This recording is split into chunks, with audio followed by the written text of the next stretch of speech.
Bentrovati a tutti, nella puntata di oggi vi raccontiamo la chiesa di Santa Maria della Carità, qui all'inizio di Via Musei.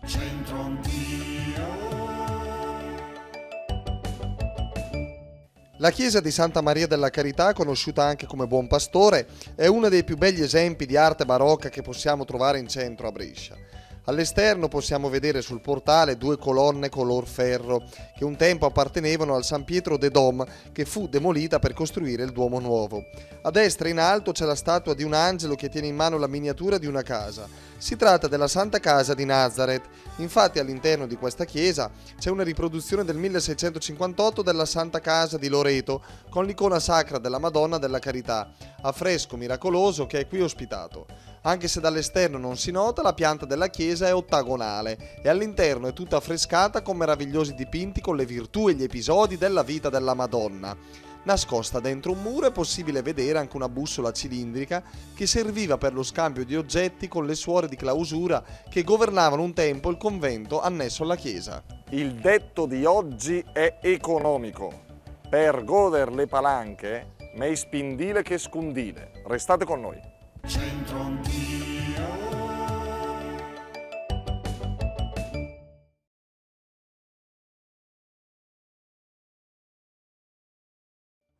Bene, sa parla de solci anche, per goder le palanche, mei spindile che scundile. Sarà vero? Andiamo! Vero, per godere i soldi meglio goderli che nasconderli. Come? Sono d'accordo pur essendo torinese. Lei è d'accordo perché lui li spende per lei. Beh, dovrebbe essere così, insomma. Per godersi i soldi è meglio spenderli che metterli da parte. E lei che fa, signora? Li spendo. Brava, e questa è la cosa giusta. Va bene. Non tutti però, No, li devo tenere da parte qualcuno per la vecchiaia, giusto? Ci penserà tra tanti anni.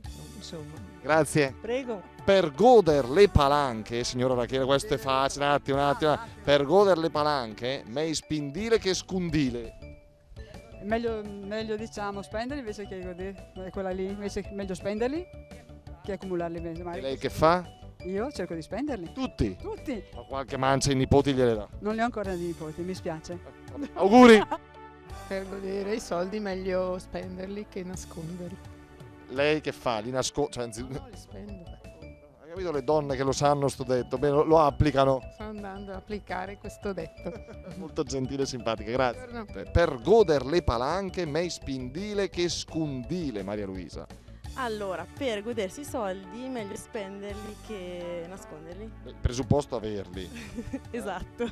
Tu ne hai un pochetto? Un pochino. Li spendi o li nascondi? Li spendo.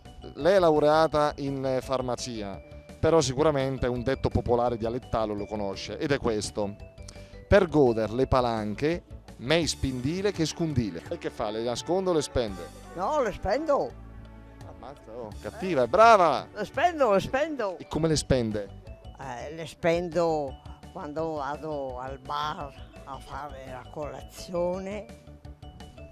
92 anni. Per goder le palanche, mei spindile che scundile. Allora, Per godere dei soldi è meglio spenderli che conservarli.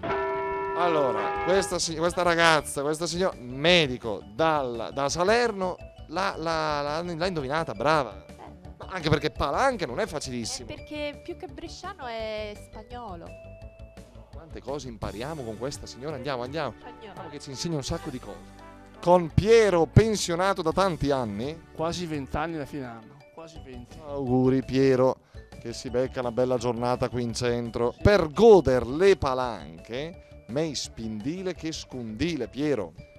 Per vivere le palanche, godere, non tenere in banca, è meglio spenderle che metterle via. Poi tu ti sei già comprato lo yacht, l'elicottero. Magari ti invidi anche te insieme. La villa al mare. Sì. Quindi le spendi, no? Sì, poi ti invidi anche te insieme.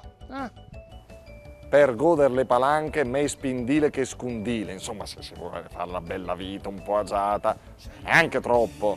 I soldi vanno un pochetto spesi, non proprio nascosti. Spendiamoli con moderazione, che non è bello andare in giro in mutande. Grazie amici, alla prossima puntata.